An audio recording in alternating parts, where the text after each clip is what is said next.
I never thought I'd be one of those guys sitting here, pouring out my life story on a subreddit, but honestly, I don't know what else to do. My wife Emily and I have been together for nearly 8 years. We've had our fights, sure, but we built something I thought was solid. We're expecting our second kid. She's 6 months pregnant, and I genuinely believed we were happy or at least stable enough. Until I found those texts. It started last week. I was home early from work, just feeling off, and I decided to look through her phone. I know trust and all that, but something about her lately has felt off, distant. She's been locking her phone more, hiding it when I come close. I always tell myself it's nothing, but my gut is rarely wrong. So I grabbed her phone when she wasn't looking and scrolled through her messages. The first thing I saw was a string of messages with her boss, Mark.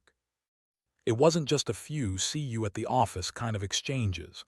They were flirting. Flirty emojis, late-night missed you texts, talk about how she's looking forward to seeing him, and plans to meet up outside of work. My stomach sank and my palms went cold. I felt like I'd been punched in the gut, but it gets worse. I scrolled further, trying to convince myself I was imagining things, but there was more. She's been texting him even more recently, even after she knew I was suspicious. One message from last night read, "Can't wait to see you tonight," with a kiss emoji. And I found a receipt from a restaurant she took him to last weekend. Just the two of them. This isn't some innocent work flirtation. It's betrayal. I could feel my chest tightening, my vision blurred at the edges. Her phone felt like a brick in my hand. I wanted to throw it across the room, but I kept reading, desperate to understand what's really been going on. When she got home that evening, I was already waiting. I didn't even try to hide the anger in my voice.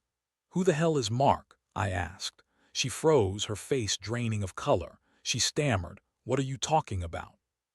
But her trembling hands betrayed her. The truth was in her eyes. She tried to deny it, to justify why she was texting him, but I cut her off. "You're cheating on me, aren't you, with your boss? The same guy you were messaging before our wedding, the one I told you to stay away from." My voice cracked, but I kept going. "You're planning to leave me for him, aren't you, after everything we've built?" Her face twisted, and she looked like she wanted to say something, but nothing came out. She just stared at me, trembling, tears welling up. I felt my fists clench. All the trust I had in her shattered in that moment. The girl I loved, the girl I wanted to raise a family with, she was gone. She was planning her escape, leaving me behind for someone she'd been sneaking around with for months. I didn't yell, not then. I just felt this burning rage, this boiling frustration. I knew I had to act, but I wanted to do it smart. I needed to make her regret her choices. I stayed silent that night, but the wheels in my mind started turning fast. I needed a plan. I needed to make her see what she's throwing away. I don't know if I'll get her back or if I even want to. All I know is that I can't let her walk away like this, not without consequences.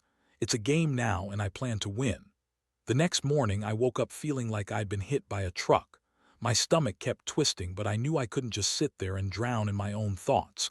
I had to move, had to plan. The first thing I did was check her phone again, this time more carefully, trying to find if she'd hidden anything or deleted messages. Honestly, I wasn't expecting much. She's smarter than that. Still, I needed all the information I could get before I made my move. I found a few new things. She deleted some recent texts, sure, but I managed to screenshot a few before she did. There was a message from her boss, Mark, that caught my eye. "Can't wait to see you tonight. Things are gonna get interesting." That was last night, the night I confronted her. She lied about where she'd been. I could tell she'd been with him. I sat there, staring at the screenshots, trying to process my rage. My pulse was pounding so hard I thought it might burst through my chest. I wanted to call her out on everything, but instead I just kept thinking, what's my move? How do I make her regret this without just losing my mind? I knew I couldn't just confront her again without a plan.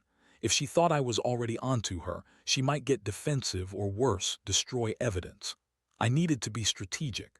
I decided that I'd show her I knew, but I wouldn't blow everything up just yet. I needed to gather enough proof to make her realize I wasn't someone to mess with. While she was at work that day, I started doing some digging. I checked her email, her social media, anything that might give me leverage or insight into her plans. I even called a private investigator I knew from a friend, just to get a sense of what she's been doing behind my back. It's sickening, really. Knowing someone you loved so much could do this behind your back, it's a punch to the gut every single time. By late afternoon, I was certain of one thing: she's planning to leave. Not just for Mark, but to start over with him. I could feel the anger brewing again, but I also felt a strange clarity. I had to act fast. I'd already decided I'd keep quiet for now, pretend I didn't know the full extent, but I was going to make her pay for this. I set up a plan. First, I'd make her think she's still in control, but secretly I'd be building my case. I'd gather enough evidence, then confront her with everything. I wanted her to see that I'm not the kind of guy who gets cheated on and walks away quietly. No, she'd regret ever playing me for a fool. That night she came home late, looking guilty but trying to act normal. I could see it in her eyes. She knew I knew, and that made her nervous. She sat down on the sofa trying to start some small talk, but I cut her off with a stare. "Who is Mark?" I asked flatly, watching her flinch. She hesitated, then looked away. I saw her hands trembling, her face tight with guilt. "It's nothing," she managed to say, but her voice cracked. That was all I needed. I pulled out my phone, showed her the screenshots I'd saved. Her jaw clenched and she looked like she wanted to run. Instead, she stayed there, silent. I could feel my fists tightening again. "You're planning to leave me for him, aren't you, after everything we've been through?" My voice was low and dangerous. She finally looked up, tears welling in her eyes. "I didn't mean for it to happen like this," she whispered. "It's just I felt trapped. I thought I'd be better off with him." I took a deep breath, fighting the rage. I told her I'd think about what to do next, but I knew I couldn't let her get away with this. Not without consequences. I had to be cold, calculated, and make sure she knew she'd lost control of the game. That night I stayed awake, planning every move. I knew what I wanted: revenge in a way that would hurt her as much as she'd hurt me. I didn't plan to destroy her, but I would make her regret ever betraying me. And when the moment was right, I'd strike. I just hoped I was ready for what was coming. The following days felt like walking on thin ice. I kept up the appearance of being the calm, collected husband, but inside I was a storm waiting to break loose. Every time she left the house, whether for work or groceries, I'd go through her things again, searching for more proof, more ways to turn the tables.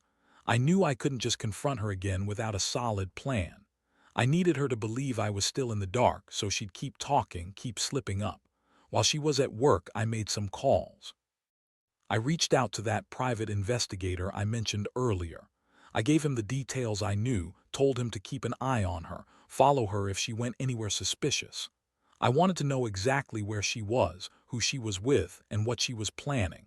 It was a sick feeling, knowing I was spying on her, but I couldn't help myself. If I didn't do it, I'd never catch her in the act.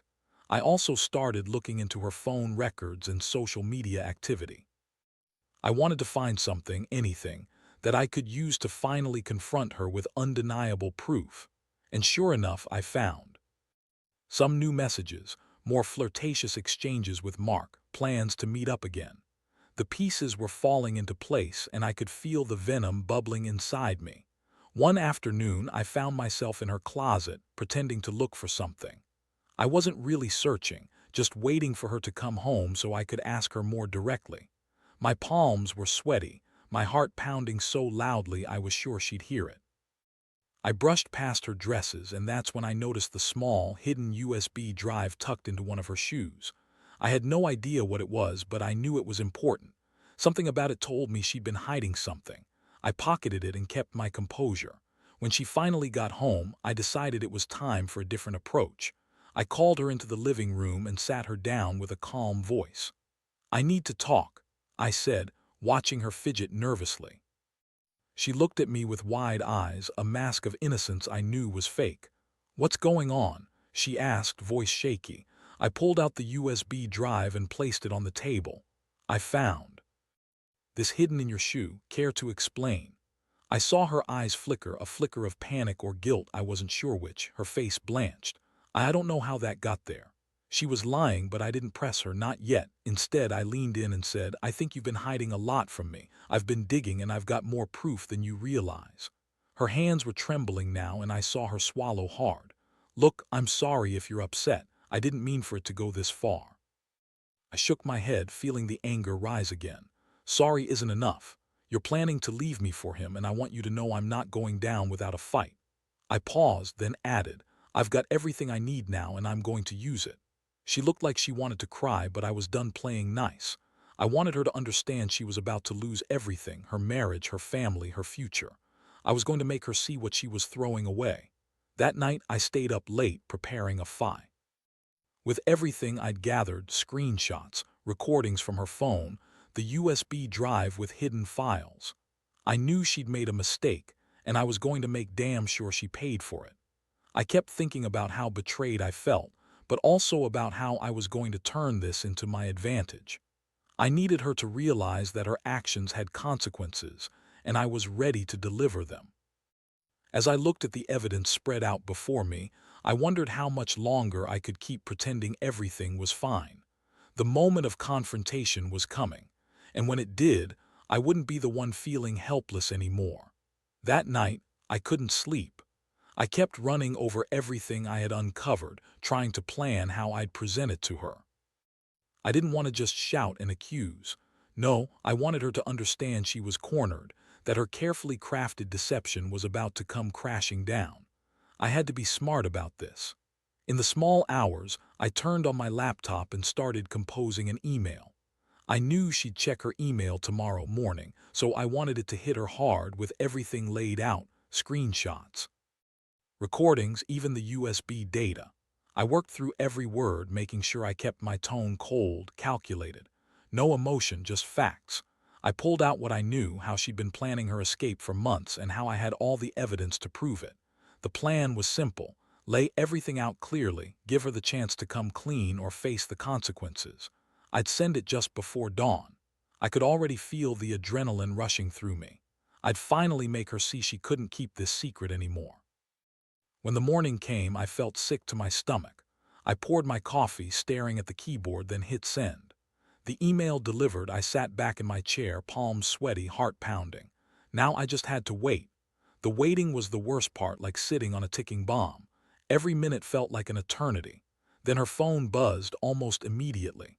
She looked at it, saw the notification, and her eyes widened when she saw the email preview. She froze, staring at the screen. Her face went pale, then flushed with anger. She grabbed her phone and started typing frantically, but I knew she'd seen everything. She finally turned to me, her voice trembling. "You've been spying on me. This is crazy." Her hands shook as she tried to hide her phone behind her back. "You lied to me," I said, voice cold but steady. "All those times you said you were at work, that you were busy with friends. Turns out you were with him, planning your escape while I was at home, thinking everything was fine."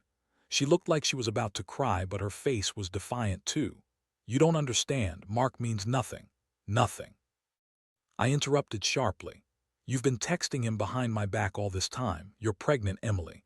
You're supposed to be building a future with me, not sneaking around with your boss. You're trying to leave me, aren't you?"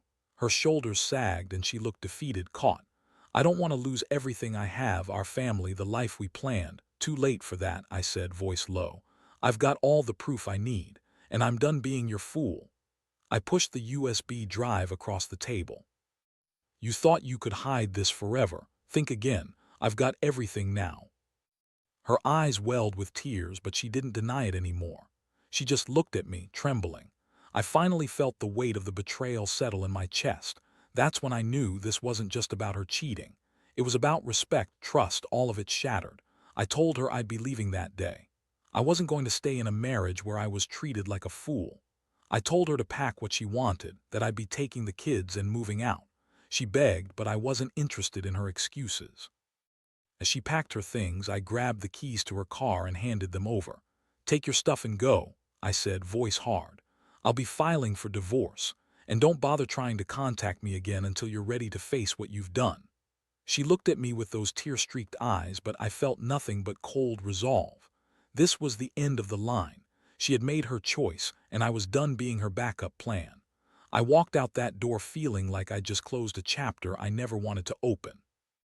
I knew I'd need time to heal, to rebuild myself. But right then, all I could think about was how betrayed I'd felt, and how much I was going to make her regret ever crossing me. There's a strange clarity in moments like that, when everything's broken, but you finally see what you're really made of. The days that followed felt like a blur. I moved out of the house, took the kids, and found a small apartment nearby. It wasn't what I'd envisioned for my family, but it was necessary. Every time I saw her face, I remembered the betrayal, the lies, the secret life she'd been hiding just behind my back. It burned inside me, a mixture of heartbreak and rage. I kept busy with lawyers, sorting out the divorce, making sure I had the custody arrangements and financials in order. Meanwhile, I continued to dig into her phone and social media, just to make sure she wasn't trying to slip away completely or erase all traces of her affair. The USB drive I found turned out to be a goldmine: hidden files, more conversation logs, even plans to meet Mark again. I had everything I needed to make her regret this, and I wasn't about to let it go. One night I sat on my new apartment couch, staring at the pile of evidence I'd collected. I felt a strange mix of satisfaction and emptiness. I had done everything I could to gather proof, to prepare for the moment I would confront her again. Only this time, not as a husband begging for answers, but as someone who finally understood what she was capable of doing. Then I got a call from the investigator. I hesitated before answering, knowing what he might say. When I picked up, he told me she'd been meeting Mark at a hotel last night. Not just texts, not just planning actual meetings. My blood ran cold. That was the confirmation I needed to go full force. Next morning, I woke up with a renewed sense of purpose. I didn't want her to think she'd won, or that she could keep some part of her secret life hidden. I was planning to make sure she paid for her betrayal, not just emotionally or legally, but in a way that cut deep. I knew I couldn't just show up and accuse her. She'd deny everything, and I'd be left with nothing but anger. No, I needed to be smarter. I'd have her admit the truth herself, so I set a trap. I called her and told her I'd left a package for her at the office, something that would prove I knew everything. She was nervous, I could tell. She asked suspicious questions, trying to figure out what I was up to, but I kept my tone calm and vague. That evening, I waited for her to come home. When she entered the apartment, she looked tense, eyes darting around. I handed her an envelope with a note on it. "Open this first." Her hands trembled as she read, then slowly her face crumpled. Inside was a printout of the hotel reservation, the detailed logs of her meetings with Mark, and the chat logs from her phone. Her eyes widened in shock. "How did you get this?" she whispered, voice trembling. I shrugged. "I told you I was gathering proof. Looks like I was right." I looked her straight in the eyes. "You've been lying to me for months, Emily. All the while you were planning your escape with him. Now tell me, what's next?" She sank to her knees, tears streaming down her face. "I didn't mean for it to happen like this," she said, voice cracking. "I thought I could leave quietly without hurting anyone." "That's not how it works," I said coldly. "You betrayed your vows, your family, everything we built. You don't get to just walk away from this." I stepped closer, feeling the tension crackle in the air. "I want the truth. Are you leaving me for him, or do you have some other plan?" She looked defeated, her shoulders slumping. "Yes. I was going to leave. I thought I'd be happier with him." I nodded slowly, feeling the sting of her words. "Good, then I have one last thing to do." I reached into my pocket and pulled out the keys to her car. "You're leaving tonight. Take your stuff, take the kids, and go. But I promise you're not taking the easy way out, not without consequences." Her face twisted with pain, but she didn't argue. She just nodded and started packing hurriedly. I watched her, every movement like a knife twisting in my chest. I knew I wasn't the same man anymore. Something inside me had shifted irreparably. When she finally left the apartment, I stayed behind for a moment, staring at the now empty space that once held my family. I felt a strange sense of relief mixed with sorrow. I'd fought for myself, for my dignity, and I'd won. But at what cost? I didn't have answers yet. All I knew was that I'd never let her hurt me like this again. And as I stepped outside that night, locking the door behind her, I realized I'd taken the first real step toward rebuilding. I didn't know what the future held, but I knew I wouldn't be a victim anymore. Sometimes the only way to move forward is to cut everything that's holding you back, and that's exactly what I did. A few days after she left, I sat alone in the apartment, the silence almost deafening. Everything felt different, familiar, yet entirely new. I'd spent so long obsessing over her betrayal, planning my revenge, that I hadn't really stopped to think about what I was leaving behind or what I was headed towards. Now, with her gone and the house empty, I finally had space to breathe. Or at least, that's what I told myself. The first thing I did was pack up her things. Not out of spite, well, maybe a little, but because I knew I needed closure. I didn't want to keep anything that reminded me of her, of the lies. I put her clothes, her jewelry, her stuff into boxes and handed them over to her sister, who came to pick them up. Watching her carry away what was left of my life made me realize how much I'd been holding onto, hoping for a different ending. I also handed over the keys to the house. I wanted to cut the ties completely. When I did, I felt an odd sense of finality, like sealing a chapter I'd been trying to forget. The house, which once symbolized my dreams of family and stability, now just felt like a mausoleum of what could have been. I told myself I'd rebuild from this wreckage, even if it meant starting over from scratch. The hardest part was seeing her face, so broken, so regretful, through the tears and apologies she sent me. I didn't reply to any of it. I knew she'd realize, eventually, the price she paid for her choices. I had no room for her remorse. I only had room for my own healing. I had to remind myself that she's the one who threw everything away, not me. In the days that followed, I threw myself into work, trying to drown out the gnawing emptiness. I kept the evidence I'd gathered, of course. Not to hurt her anymore, but to remind myself how far I'd come and what I'd survived. Seeing it all laid out, I understood that this wasn't just about her cheating. This was about my strength, my ability to reclaim my life after betrayal. One evening, I finally sat outside on my balcony, watching the city lights flicker. The cool breeze brushed against my face and I felt a strange calm settle over me. I'd faced a nightmare and I'd come out the other side. Maybe I'd be lonely, maybe I'd be scarred, but I was alive. I was still standing. That mattered more than anything. I reflected on what I'd learned, about trust, about boundaries, about myself. I realized that revenge, while satisfying in the moment, wasn't what truly mattered. What mattered was moving on, growing stronger and making sure I never let someone control my happiness again. So I made a decision. I called my lawyer, finalized the divorce papers, and scheduled the signing. I wanted a clean break. No more looking back, no more dwelling on what I lost. It was time to focus on what I still had, my kids, my health, my future. I'd rebuild and I'd do it on my own terms. When the day came to sign the papers, I felt an odd mix of relief and resolve. I handed over the documents, shook hands with the lawyer, and left the office knowing I was finally free. I looked out over the city, took a deep breath, and thought about how far I'd come. Because in the end, the real victory wasn't in revenge or punishment. It was in reclaiming my life and knowing that I had the strength to walk away from the darkness, alone, but better for it. Sometimes the only way to truly heal is to cut out the poison and step into the sunlight on your own.